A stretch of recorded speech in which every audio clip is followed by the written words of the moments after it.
ಮೋದಿ ಮನೆಯಲ್ಲಿ ನಡೆದ ಟೀ ಪಾರ್ಟಿಯ ಇನ್ಸೈಡ್ ಸುದ್ದಿ ಇದು. ಸಂಭಾವ್ಯ ಸಚಿವರಿಗೆ ಪ್ರಧಾನಿ ನರೇಂದ್ರ ಮೋದಿ ಅವರು ನೀತಿ ಪಾಠ ಮಾಡಿದ್ದಾರೆ. ರಾಜಕೀಯ ನೀತಿ ಪಾಠ ಮಾಡಿದ್ದಾರೆ ಪ್ರಧಾನಿ ಮೋದಿ. ಚಹಾ ಕೂಟದಲ್ಲಿ ಮಂತ್ರಿಗಳಿಗೆ ಪ್ರಧಾನಿ ಮೋದಿ ಕೆಲವೊಂದಿಷ್ಟು ಸಲಹೆಗಳನ್ನು ಕೊಟ್ಟಿದ್ದಾರೆ. ಇನ್ಸೈಡ್ ಸ್ಟೋರಿ ಇದು. ಮೀಟಿಂಗ್ ನಲ್ಲಿ ಏನೆಲ್ಲ ಚರ್ಚೆ ಆಯಿತು ಅಂತ, ಅರ್ಧಕ್ಕೆ ಉಳಿದಿರುವಂತಹ ಕೆಲಸಗಳನ್ನು ಪೂರ್ಣಗೊಳಿಸುವುದಕ್ಕೆ ಸೂಚನೆ ಕೊಟ್ಟಿದ್ದಾರೆ. ಇಲ್ಲಿಂದ ಮುಂದಿನ 100 ದಿನದ ಪ್ಲಾನ್, ಆ ಎಲ್ಲ ಪ್ಲಾನ್ಗಳನ್ನ ಜಾರಿಗೆ ತರೋದಕ್ಕೆ ಕೆಲಸ ಮಾಡಿ ಅಂತ ಸೂಚನೆ ಕೊಟ್ಟಿದ್ದಾರೆ ಪ್ರಧಾನಿ ಮೋದಿ. ಸಂಭಾವ್ಯ ಸಚಿವರಿಗೆ 100 ದಿನದ ಆಕ್ಷನ್ ಪ್ಲಾನ್ ಅನ್ನ ವಿವರಿಸಿದ್ದಾರೆ ಮೋದಿ. ಇನ್ನು ಹೊಸ ಸಚಿವರಿಗೆ, ಯಾರೆಲ್ಲ ನೂತನವಾಗಿ ಸಂಸದರಾಗಿದ್ದಾರೆ, ಮೊದಲ ಬಾರಿಗೆ ಸಚಿವರಾಗ್ತಾ ಇದ್ದಾರೆ, 5 ವರ್ಷದ ಆಕ್ಷನ್ ಪ್ಲಾನ್ ಅನ್ನ, ಅದರ ಬ್ಲೂ ಪ್ರಿಂಟ್ ಅನ್ನ ಮೋದಿ ಮುಂದಿಟ್ಟಿದ್ದಾರೆ. ಅಭಿವೃದ್ಧಿಶೀಲ ಭಾರತ ನಿರ್ಮಾಣಕ್ಕೆ ಕೆಲಸ ಮಾಡುವಂತೆ ಸೂಚನೆ ಕೊಟ್ಟರು. 2047ಕ್ಕೆ ಅಭಿವೃದ್ಧಿಶೀಲ ಭಾರತದ ಗುರಿ ಇಟ್ಟುಕೊಂಡಿರುವ ಮೋದಿ ಅವರು ಅಲ್ಲಿಯವರೆಗೆ ಇಲ್ಲಿಂದ ಯಾವ ರೀತಿಯಾಗಿ ಕೆಲಸಗಳನ್ನ ಮಾಡಬೇಕು ಅಂತ ಬ್ಲೂ ಪ್ರಿಂಟ್ ಮುಂದಿಟ್ಟರು.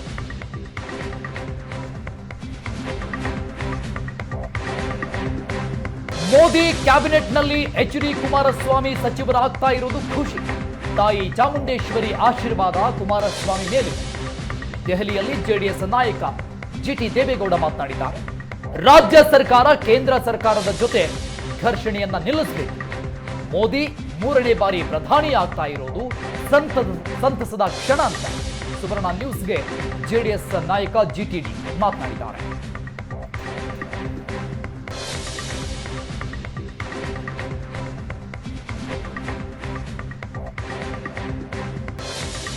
ನಮ್ಮ ಜೊತೆ ಈಗ ಜಿಟಿ ದೇವೇಗೌಡರು ಇದ್ದಾರೆ. ಸರ್, ಸಂಭ್ರಮ ಹೇಗಿದೆ JDS ಪಾಳ್ಯದಲ್ಲಿ? ನಮ್ಮ JDS ಪಾಳ್ಯ, BJP ಪಾಳ್ಯ ಕರ್ನಾಟಕ ರಾಜ್ಯದಲ್ಲಿ ಮೈತ್ರಿ ಪಕ್ಷವಾಗಿ 19 ಸ್ಥಾನಗಳನ್ನು ಗೆದ್ದು ಭಾರತ ದೇಶದಲ್ಲಿ 10 ವರ್ಷಗಳ ಕಾಲ ಭಾರತ ದೇಶದ ಅಭಿವೃದ್ಧಿಗೆ ನಿರಂತರವಾಗಿ ದುಡಿಮೆ ಮಾಡಿರ್ತಕ್ಕಂಥ ನರೇಂದ್ರ ಮೋದಿಯವರು 3ನೇ ಬಾರಿಗೆ ಪ್ರಧಾನಮಂತ್ರಿಯಾಗಿ ಅಧಿಕಾರ ಸ್ವೀಕಾರ ಮಾಡ್ತಾ ಇರ್ತಕ್ಕಂಥದ್ದು ದೇಶಕ್ಕೆ, ನಮ್ಮ ರಾಜ್ಯಕ್ಕೆ ಅತ್ಯಂತ ಸಂತೋಷದ ದಿನ. ಅವ್ರ ಜೊತೆಯಲ್ಲೇ ನಮ್ಮ ರಾಜ್ಯಕ್ಕೆ 5 ಸಚಿವ ಸ್ಥಾನವನ್ನು ನೀಡ್ತಾ ಇದ್ದಾರೆ. ವಿಶೇಷವಾಗಿ ಎಚ್.ಡಿ. ಕುಮಾರಸ್ವಾಮಿ ಅವರು ಕರ್ನಾಟಕ ರಾಜ್ಯದ ಕಣ್ಮಣಿಯಾಗಿ 2 ಬಾರಿ ಮುಖ್ಯಮಂತ್ರಿಗಳಾಗಿ ಗ್ರಾಮ ವಾಸ್ತವ್ಯ ಇರ್ಬೋದು, ಅದು ಶಿಕ್ಷಣ ಕ್ಷೇತ್ರ, ನೀರಾವರಿ, ಕೃಷಿ ಕ್ಷೇತ್ರ, ಸಾಲ ಮನ್ನಾ, ಇಡೀ ರಾಜ್ಯದ ಜನರ ಪ್ರೀತಿ ವಿಶ್ವಾಸವನ್ನು ಗಳಿಸಿರ್ತಕ್ಕಂಥ 2 ಬಾರಿ ಮುಖ್ಯಮಂತ್ರಿಗಳಾಗಿ ಅನುಭವಿಗಳಾಗಿರ್ತಕ್ಕಂಥ ಎಚ್.ಡಿ. ಕುಮಾರಸ್ವಾಮಿ ಅವರು ಜನತಾದಳ ಪಕ್ಷದಿಂದ ಮಂಡ್ಯ ಕ್ಷೇತ್ರದಿಂದ ಗೆದ್ದು, ಭಾರತೀಯ ಜನತಾ ಪಕ್ಷದ ಬೆಂಬಲದಿಂದಲೂ ಕೂಡ ನಾವು ಗೆದ್ದು ಇವತ್ತು ನರೇಂದ್ರ ಮೋದಿಯವರ ಮಂತ್ರಿಮಂಡಲದಲ್ಲಿ ಸಚಿವರಾಗ್ತಾ ಇರ್ತಕ್ಕಂಥದ್ದು ಅತ್ಯಂತ ಸಂಭ್ರಮವನ್ನು ಉಂಟು ಮಾಡಿದೆ, ಸಂತೋಷವನ್ನು ಕೂಡ ತಂದಿದೆ. ಸರ್, ಕುಮಾರಣ್ಣವ್ರಿಗೆ ಕೃಷಿ ಖಾತೆ ಕೊಡ್ತಾರೆ ಅನ್ನುವಂಥದ್ದು ಈ ಹಿಂದೆ ದೇವೇಗೌಡರು ಪ್ರಧಾನಿಯಾಗಿದ್ದಾಗ JDS ಪಾಳ್ಯದಲ್ಲಿ ಮತ್ತು ಆವತ್ತಿನ ಜನತಾದಳ ಪಾಳ್ಯದಲ್ಲಿ ಬಹಳ ಖುಷಿ ಇತ್ತು.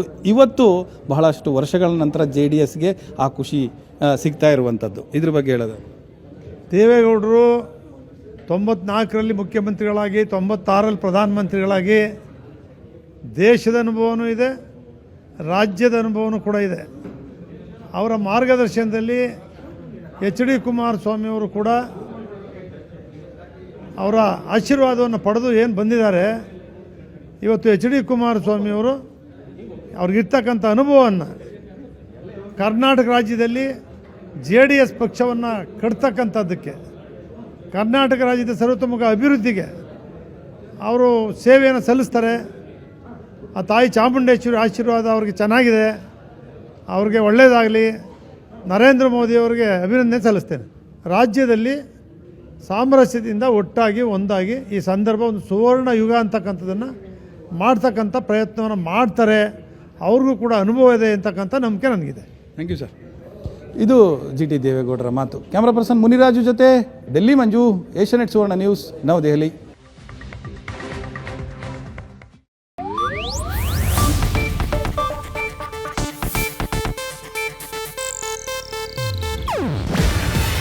ಇದು ಏಷ್ಯಾನೆಟ್ ನ್ಯೂಸ್ ನೆಟ್ವರ್ಕ್ ನೆಟ್ವರ್ಕ್ ಪ್ರಸ್ತುತಿ. ನೀವು ನೋಡ್ತಿದ್ದೀರಾ ಏಷ್ಯಾನೆಟ್ ಸುವರ್ಣ ನ್ಯೂಸ್.